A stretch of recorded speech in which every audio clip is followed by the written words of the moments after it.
I can't remember not being able to read. I don't know how it is for you, but I can see myself at 6 years old in Miss Elsie's classroom reading. I also remember being given a biscuit for finding her missing car keys, but that's another story. So, in one sense, I've been able to read almost all my life, but for most of it, I haven't actually been able to read at all, and I'm still pretty average. I think it could be the same for you, because although we're taught how letters make words and word sentences, we're never taught the most important reading skills that lie far from the basic ones.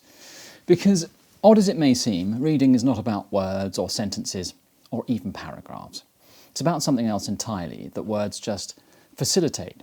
And today we're going to explore what that is with the help of ancient wisdom from people who reflected and wrote on the topic.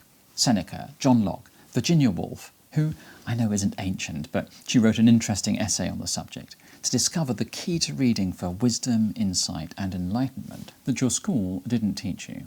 But first I want to ask you a question. Why do we read? Information? Entertainment? Or is it something more? I think our relationship with reading shifted in the last 20 years because we've now become used to reading for facts. To look something up quickly on Wikipedia, that maybe we've forgotten that text isn't just words on a page, it's thoughts, engagement with another human brain. The aim of reading should be to gradually lift yourself from a state of understanding less to understanding more. It's enlightenment, insight, not just information and facts. Helsinki is the capital of Finland.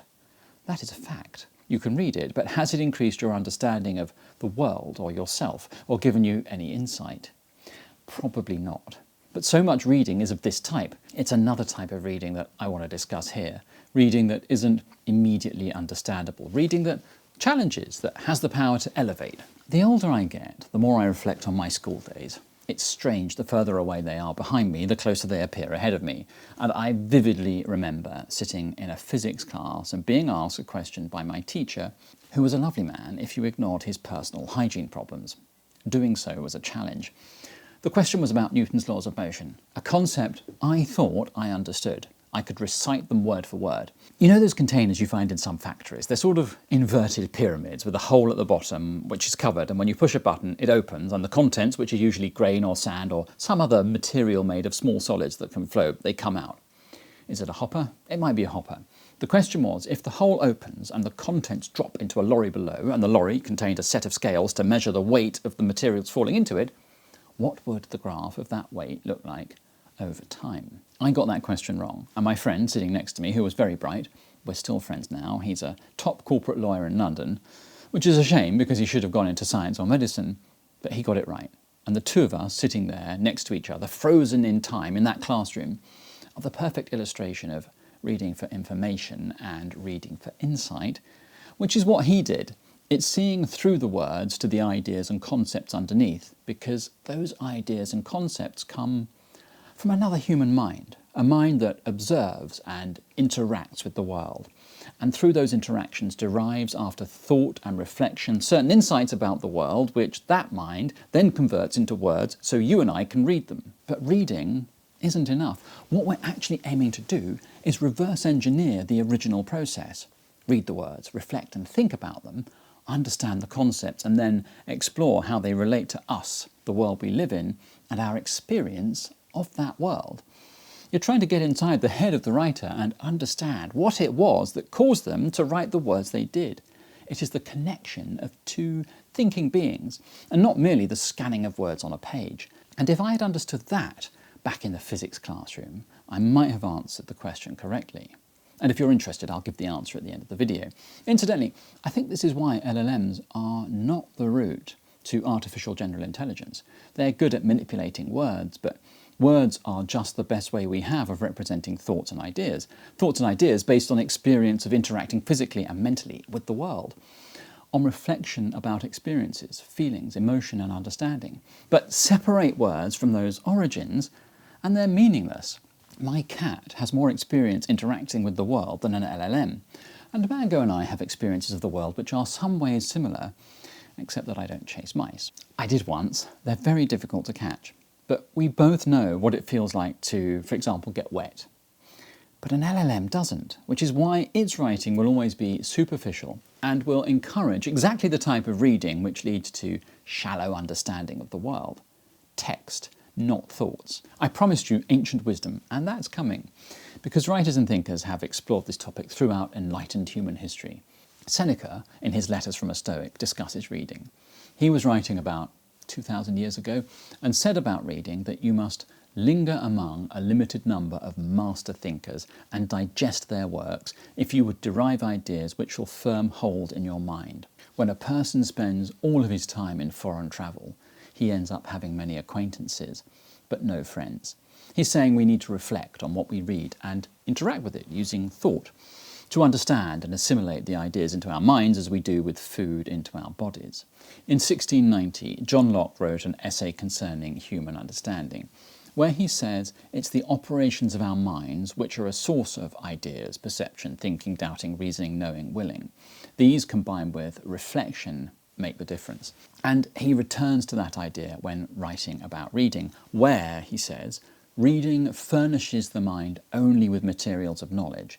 It is thinking makes what we read ours. We are of the ruminating kind, and it is not enough to cram ourselves with a great load of collections. Unless we chew over them again, they will not give us strength and nourishment. The 16th century French essayist Montaigne makes a similar point, as does Alexander Pope, referring to people who read but don't reflect and understand as bookful blockheads.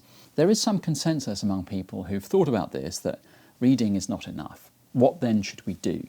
Reflect, yes, but how to do that? Let's turn now to Virginia Woolf, who in a 1926 essay called How Should One Read a Book, shared her thoughts, and unsurprisingly she regards reflection as an essential part of reading. But she also gives some thoughts on how to do that. This essay started out as a talk to school pupils about reading, which is probably why there are some practical and useful suggestions. The only advice, indeed, that one person can give another about reading is to take no advice, is what she says early on, which isn't particularly helpful. But she continues, to follow your own instincts, to use your own reason, to come to your own conclusions. But there, in that sentence, claiming to not give advice, is the phrase, use your own reason. She's telling us to reflect on what we read, to deliberate and draw our own conclusions. We've heard this before, but how? Later, she says, perhaps the quickest way to understand the elements of what a novelist is doing is not to read, but to write, to make your own experiment with the dangers and difficulties of words.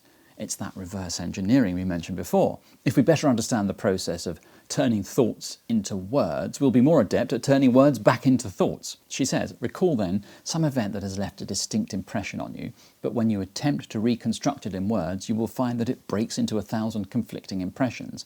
Some must be subdued, others emphasised. In the process, you will lose probably all grasp upon the emotion itself. Reading is the facility to turn words into thoughts, to connect with another mind, with the intention and purpose of understanding not just the words, but the ideas and thought processes the words were written to convey. Virginia Woolf says the book will filter into your mind, and you should continue reading without the book before you, to have read widely enough and with enough understanding. There's that word, understanding again. But the challenge doesn't end there, because, she continues, it is still more difficult to say, not only is the book of this sort, but it is of this value. Here it fails, here it succeeds. This is bad, this is good. If you can do that with the book you're reading, to specify what type of book it is, what its value and aims are, how it fails and succeeds in those objectives, and determine what you think is good and bad, you're starting to extract the insight the book contains. But it's challenging, hard work, difficult. I like this essay because although she's referring to fiction, with some tweaks what she says can be applied to almost anything you read. Reading is connection with the mind, thoughts, insights and experience of consciousness of another human being. That's the goal, and to achieve it you must reflect, think, question, challenge, empathise and understand. The words on the page are passive, but the act of writing and reading is not. How you reflect is up to you. But I don't want you to think that all reading has to be done this way. Sometimes you just want to curl up with a book and get lost in a good story. And that's fine too. Now, what's the answer to that physics question? We have this hopper, right? It's like this. And it's delivering a load here at uniform rate into a lorry underneath, like that. The lorry's there, and it's got a cab here, and it's going to drive off in that direction. We've got a set of scales in here.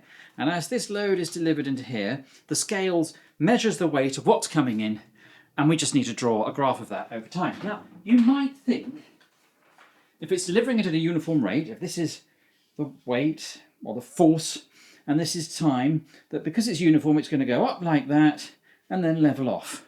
That is what you might think, and that's what I thought. But of course, that's complete nonsense, because, have a look at this. If I jump off this table, if I go up here, and I jump down, do I put more force on the floor than if I'm just standing here and not jumping down? Well, I do, don't I? And that's because of Newton's second law. And so really, the graph should look something like this. We've got time here and force here. It should go up like that and then come down like that, because as the fall breaks, the force is greater, and then you just have the force from the weight of the material in the lorry. And so that's how it should look like. That is what I should have written, but I didn't. That's because I didn't really understand it, because I hadn't read it properly. If you're interested in picking up a new skill, today's sponsor has you covered. Try Hackme is a cybersecurity training platform that helps anyone learn the technical skills needed for a career in cybersecurity, regardless of experience level. All of their hands-on training lessons can be completed with just a web browser, letting you hack real machines no matter what hardware you currently have. But forget about talking points. How about I just give you a sneak peek of their lessons instead? Today we'll be taking a look at one of TryHackMe's first lessons, their offensive security intro. As you can see, this lesson kicks off by letting you start a virtual machine in your browser, and they've built out a whole fake website for you to practice offensive cybersecurity, basically trying to find the security weaknesses in a site or service in order to make it more secure without making you download anything. So I can click around on this website to look for weaknesses, open the terminal to execute commands, and I've even noticed that our connection to the site is not secured. This lesson teaches us how to brute force attack the site, so I'm going to open up the terminal and enter the dirb command, which helps us find hidden URLs on this page. So it's pulled up two hidden pages, bank deposit and images. Now I know which one of these is more interesting to me, but I'll leave the rest of this lesson to you. As you can see, these lessons are interesting, engaging, and very easy to start. Plus, TryHackMe offers career-oriented certifications and a community of over 6 million users. If you're interested in cybersecurity, check out the link in the description to sign up for TryHackMe. And if you find yourself becoming more serious about it, their premium plan gives you unlimited access to all the rooms, unlimited practice time, and faster learning experience. With code Python, you get 25% off the annual plan. Happy hacking!